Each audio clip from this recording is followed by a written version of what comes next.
Je voudrais dire quelque chose à propos de ce qui se passe cette semaine dernière. Simplement remarquer que je suis fier d'être ici, parmi vous, cette semaine après que Paris a été frappé au cœur, dans tout le sens de ce mot, géographique et émotionnel.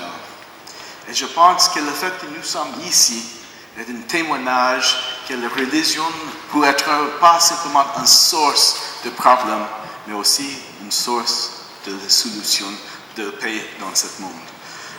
Je suis très honoré d'être ici parce que je sais que d'avoir nos deux chorales ensemble avec la musique, c'était tellement important. Mais je suis désolé pour vous parce que vous devrez écouter mon français pendant cette petite intervention. Et je sais que j'ai un léger accent. Mais si vous ne captez pas le sens de mes paroles, ou si je fais quelques légères erreurs grammatiques, simplement écoutez à la musique de mon voix. Et ça se passe très bien après. Mais pour nous et pour vous, la musique, c'était le baume au cœur. La musique pour remonter le moral. La musique pour être une source de réconfort. La musique, comme vous savez, c'est un langage universel. Depuis le bébé, dans la maîtrise de sa mère, le premier son que nous écoutons dans nos vies, c'était peut-être la berceuse ou la voix de nos mères et de nos pères. Et peut-être, c'est pourquoi dans la tradition juive, dans la tradition chassidique du XVIIIe siècle, nous avons ces histoires tellement racontées de personnes comme l'enfant qui ne savait pas prier, qui est illettré en hébreu et qui, le jour de grand pardon, la grande fête Yom Kippour, se trouve dans les synagogues, peut-être au fond de la synagogue, et il arrivait et il remarquait que je ne connais pas la parole, je ne connais pas la façon de prier. Et donc, qu'est-ce que ce jeune enfant, ce illettré, ce pauvre enfant fait? Il commence à fredonner les airs de la fête. Mais il fredonnait avec une voix trop grande que c'était coupé le souffle de tous les autres. Et il y avait le rabbin qui vient vers l'enfant et dit, mon enfant, c'est pas le rabbin, c'était le bidon, c'était la personne qui s'occupe d'aider la communauté, qui distribuait le livre de prière, qui a dit à l'enfant, chut, il faut laisser les autres prier. C'était le rabbin qui vient et arrêtait le bidon en disant non. C'était le seul qui a vraiment prié avec son cœur aujourd'hui. Donc c'était à travers la musique et pas la parole souvent que nous pouvons transmettre le message. Et donc, moi je suis plus axé aujourd'hui de parler pas de psaumes plutôt que de musique dans la tradition juive. Et si je regardais dans la tradition juive, à partir du premier temple, nous voyons que la musique était limitée. La musique était dans le main d'un groupe parmi les Juifs, les Lévites. Les Lévi'im, ils ont eu la responsabilité de chanter et de jouer les instruments au temple. Le Lévite était un fonctionnaire d'assistant au prêtre. Les prêtres sont tous les Kohanim, les descendants d'Aaron. Et c'était quelqu'un qui porte le nom souvent Kohen qui fait partie de ça. Donc je suis aujourd'hui le prêtre de service, donc j'ai le pasteur à côté de moi et nous avons nos Lévi'im là. Et les Lévi'im, les Lévites, ils ont quelque part, ils sont le ménestrel religieux de la tradition juive. Ils sont là pour chanter. Ils ont eu au temple, à chaque étape, chaque marche, quand on monte dans le temple, il y a un psaume que chaque groupe, chaque chorale a chanté, les Shir HaMa'alot, les chants de sang, d'élevé, comme Cherokee va dire. Mais ils ont aussi, nous voyons, la possibilité de jouer des instruments de la musique. Regarde chez vous, à un certain moment, le psaume 150. Combien de fois qu'on va dire qu'on chantait avec le tom-tom, avec le batteur, avec le flûte, avec toutes sortes d'instruments. Même dans nos offices de vendredi soir, nous chantons souvent La Gid Baboker Chaslecha, Vemutacha Belelot, Ale Asur, Ale Navel, Ale Higion, Bekinur. Il est doux de louer l'Éternel, le texte commence, le psaume 92, de proclamer ta bonté le matin et ta fidélité le soir, sur la lyre et sur la cithare, accompagné d'un murmure d'harpe. Le rôle était clair dans le psaume. Ils sont là pour donner un fond à notre prière. Mais on peut comprendre pourquoi il y avait un groupe sélectionné qui sont là pour chanter et pour jouer pour nous. Parce que, pensez à nos ancêtres. Il n'y a pas de livre de prière il y a 2000 ans. Il n'y a pas de livre, il n'y a pas un texte que quelqu'un a un sido, un livre de prière qui peut porter à la maison. Donc, qu'est-ce qu'ils ont? Ils ont une tradition orale. Et ils ont dû apprendre par cœur les prières. Et c'était pour apprendre par cœur, la musique aide beaucoup. Donc, nous voyons que la tradition juive, petit à petit, a créé une façon de chanter tous nos textes. Pas simplement la prière, pas simplement le livre, le psaume, mais même le Mishnah, même le Torah, même le Gemara, tout a été chanté. Parce que quand vous chantez, vous allez inscrire dans la mémoire vos idées. Comme je dis souvent aux enfants au Talmud Torah, plutôt aux parents des enfants au Talmud Torah, vous pouvez raconter toutes sortes de chansons de vos jeunesses. Mais combien parmi vous pour réciter un texte sans la musique que vous avez appris par cœur à l'école quand vous étiez très jeune? Rarement sont les personnes qui peuvent faire ça.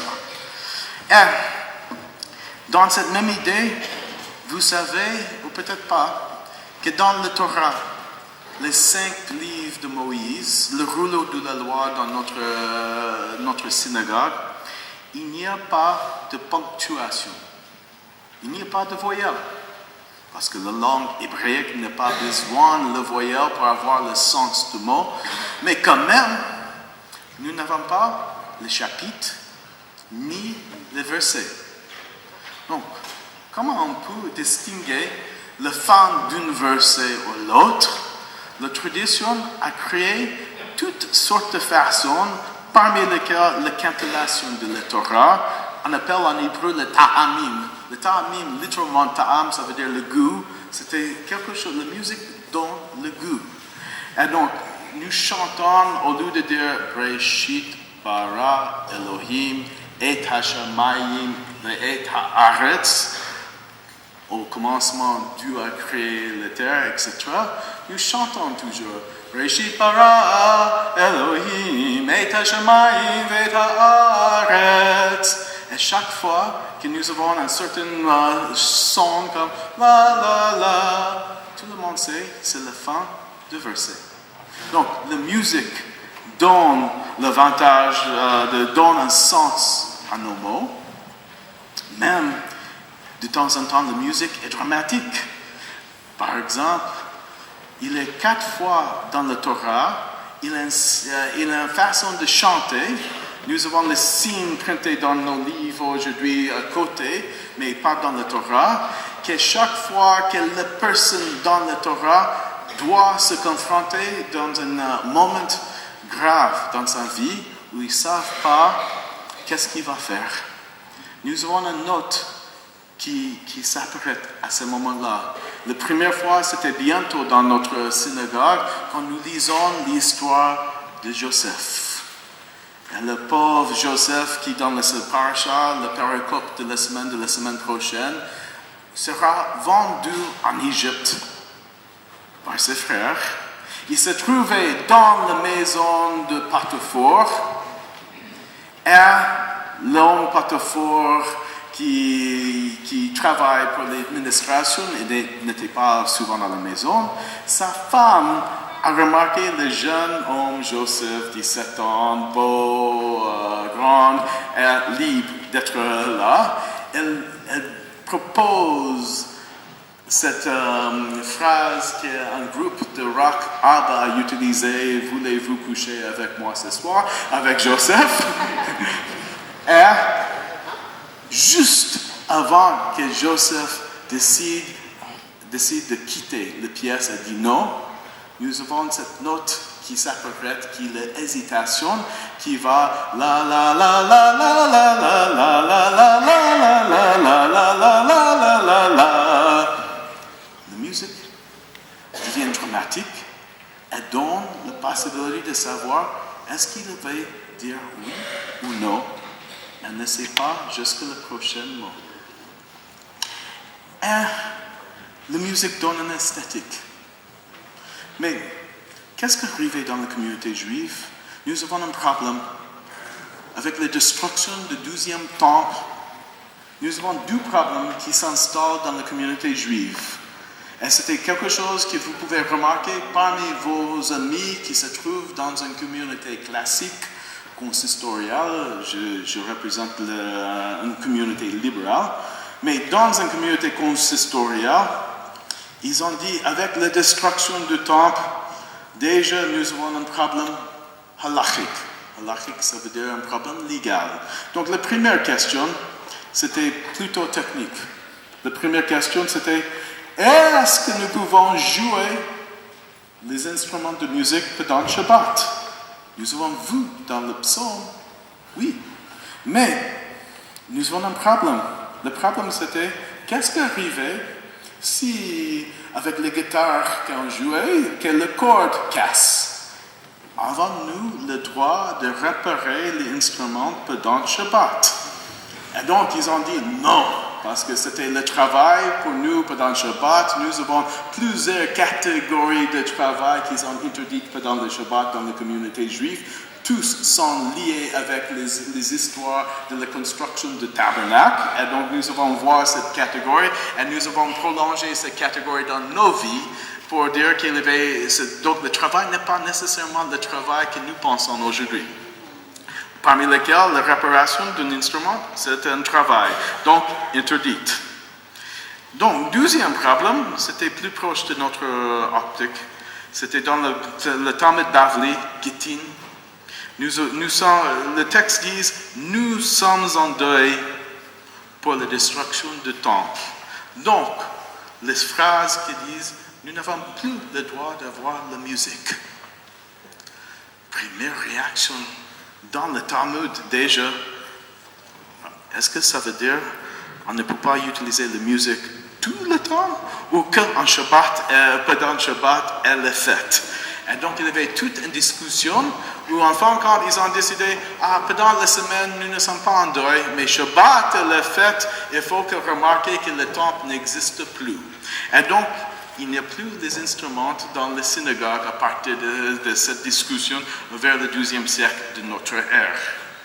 Mais nous, les Juifs modernes, commençons à poser la question, surtout les Juifs libéraux, depuis la création de l'État d'Israël, qui quelque part représente pour nous un peu comme le temple. Le temple était le symbole par excellence de la souveraineté de notre peuple. Nous avons la souveraineté de nouveau avec l'État d'Israël. Est-ce que nous sommes toujours en deuil? Et donc, c'était dans ce sens-là, dans une communauté libérale, que nous commençons de nouveau d'avoir le piano. C'était là que je rencontrais Tom McFarlane, qui est le maître de ce soir, d'avoir la musique dans nos synagogues.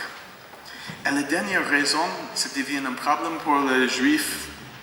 C'est deux problèmes encore. Pendant le Moyen-Âge, c'était plutôt en notre relation entre nous aujourd'hui. Il est certains qui disent, regarde, les églises catholiques est plutôt de temps protestant. Ils ont les orgues là-bas, ils ont toutes sortes d'instruments.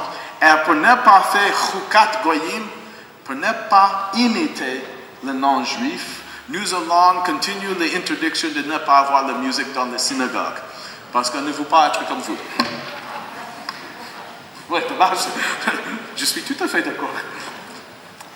L'autre problème, c'était un autre problème technique dans la communauté orthodoxe.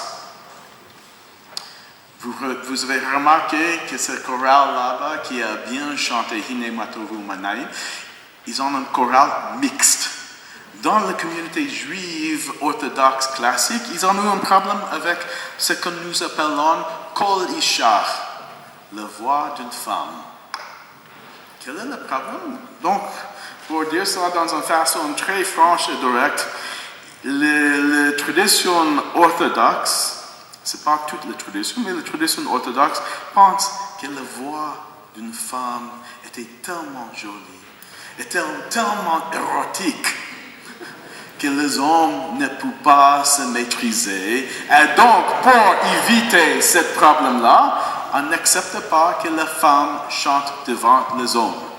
Vous voyez ça même en Israël aujourd'hui, dans tout le chorale, etc., officiel, pour éviter certains problèmes, même si la grande partie de la population israélienne n'acceptera pas cette idée comme moi, quand même pour aménager avec les orthodoxes, etc., pour beaucoup de fonctions, nous avons que le chorale d'hommes. Donc, c'est quoi le résultat de tout cela? Parce que j'ai presque à la fin de mes 15 minutes. Donc, c'est 15 minutes rabbiniques.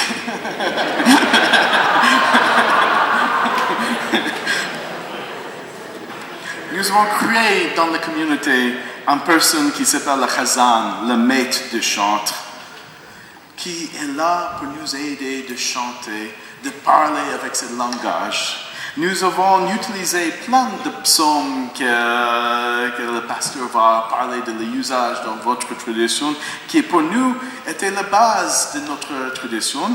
Nous avons même eu au Moyen-Âge, parce que le psaume c'était simplement la poésie religieuse, quelque part, une personne qui nous n'avons plus dans le synagogue qui s'appelle le Paytan. Le Paytan, c'est quelqu'un qui écrit un poème chaque semaine, qui a mis au milieu de l'office, qui a quelque part une idée de les événements actuels. J'aimerais bien voir qu'est-ce qu'un Paytan aurait dit de la semaine dernière, mais c'était autre chose. Et enfin, quand j'ai trouvé, en arrivant ici, je pensais, quel est le mot pour le chant d'un psaume? Parce qu'on appelle le livre Sefer Tehillim, le livre de louange. Mais littéralement, chaque psaume en hébreu, c'est Mizmor. Mizmor de David, par exemple. Le mot Mizmor, à part le mot Zemer, qui veut dire une mélodie, et vous connaissez peut-être l'idée clé, ça veut dire un instrument, et klezmer, en yiddish, c'était les instruments de mélodie.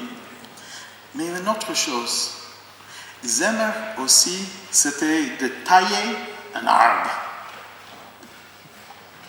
Quelle est la relation entre une mélodie et tailler un arbre?